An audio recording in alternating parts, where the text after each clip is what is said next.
Човекът без късмет. Имало един сиромах.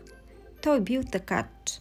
Денем и нощем работел и се мъчил да спечели някоя пара, но нищо нямал на гърба си. Решил сиромахът да отиде да си търси щастието. Тръгнал от град на град, от село на село, докато стигнал пред една планина. Тя била толкова пуста, че не се виждало из нея ни овчар, ни говедар, ни козар. Когато той скачил на върха, видял едно равнище, широко като поле. Тръгнал човекът по равнището и като ожаднял, дошъл до едно място, дето имал много чешми. От едни чешми водата текла буйно, а от други по-малко, а от трети капка по капка. Като ходил насам-натам, видял един човек, който поправил една чешма. Тя течала повече от всички други чешми. "Помози Бог", поздравил той. "Дал ти Господ добро", отвърнал му майсторът, който поправил. "Що правиш тук, брате? И защо са толкова чешми на това пусто планинско място?" "Поправям тая чешма." "Ами защо не поправиш онези чешми, които по-малко текат?" "Онези си имат стопани." "А нима всяка чешма си има стопанин?" "Така, ами." "Ами, чия е онази чешма, която е пресъхнала вече?" "Тя е твоята чешма." "Как моята? Откъде на къде и аз да имам своя чешма тук?" "Щом ме питаш, ще ти кажа, братко. Тези чешми са щастията на хората. Знаеш ли приказката? Когато му работи на човека щастието, той си спи спокойно. Ето, чешмата, която поправям, е на този и този човек. Това е неговото щастие. Аз работя за него, а той се седи спокойно и си живее охолно." "Ами къде е човекът, който поправя моята чешма? Да поне малко да протече." "Къде е? Той се изтяга на слънце в копринени дрехи, а ти работиш за него. Така са ти орисали орисниците, още когато си се родил." Станало тежко на сиромаха от тези думи и се опътил към своята чешма. Той почнал да дупче с едно дърво, за да протече поне малко, а то какво станало? Чешмата му още повече се запушила. Той почнал да вика: "Запри се, запри се!" И само това останало в ума. Запри се! Тръгнал сиромахът, а и сам не знал на къде. Пристигнал в един голям царски град. Започнал да слугува на хората, за да припечели някоя пара за прехрана. Навсякъде, където работил, хората го съжалявали, като чували само това от устата му. "Запри се, запри се!" И му давали повече пари, отколкото на другите слуги. Така той поспетил малко, за да си набави сечива и да си наеме едно дюкянче. Купил си един стан и почнал да работи. Ала работата не вървяла.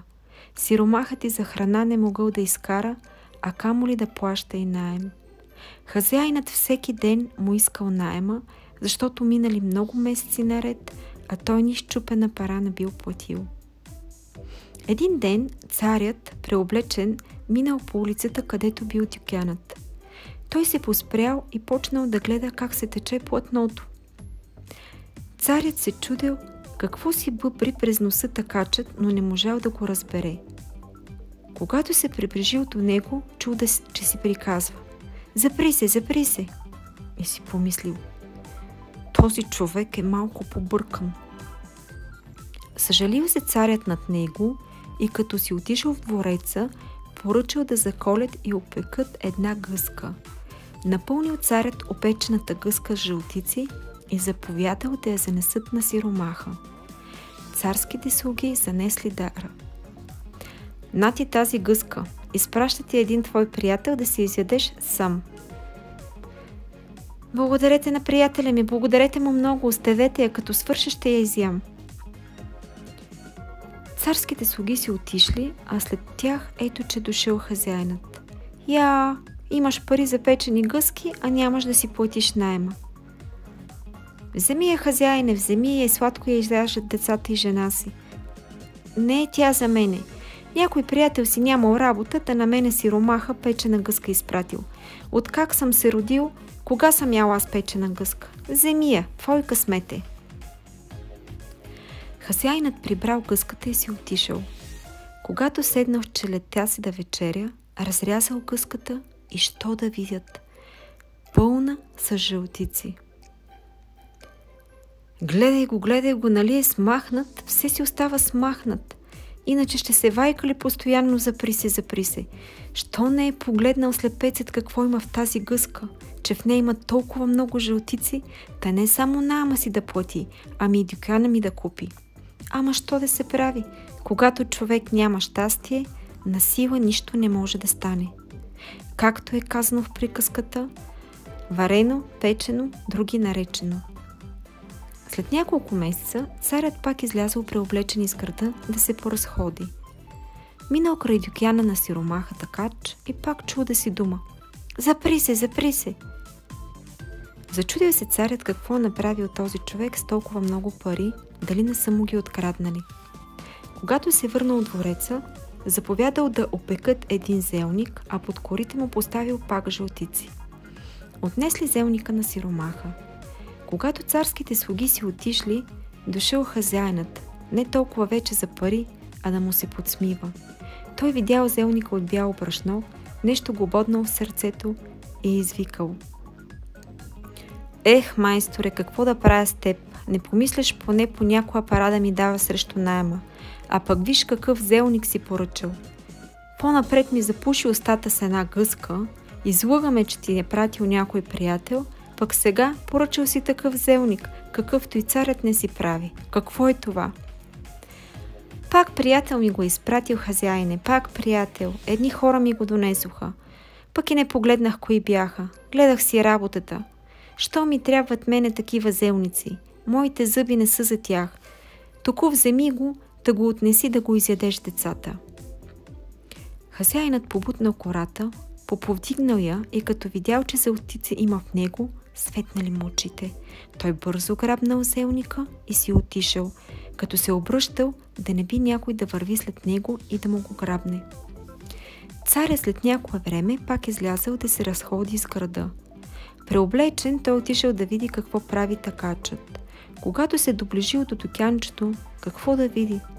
Такачът пак си бил последен сиромах. Тогава го попитал дали някои хора са му донасяли печена гъска и зелник.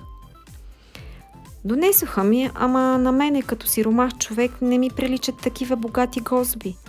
Дава ги на моя хазяин да яде с децата.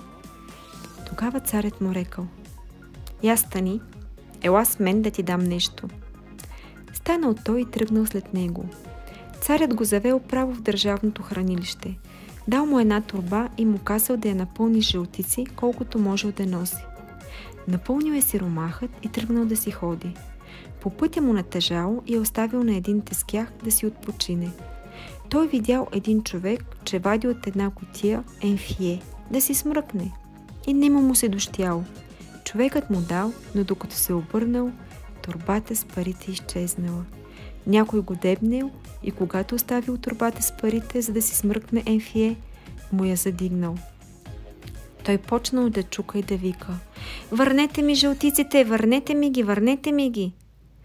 Всички, които минавали край него, го отбягвали, а той съвсем разнерен взел един голям камък и го блъснал в железните врати на дюкяна. Камъкът се отметнал и пуф, разцепил му главата. И цялата работа тук се свършила. Нямал е щастие.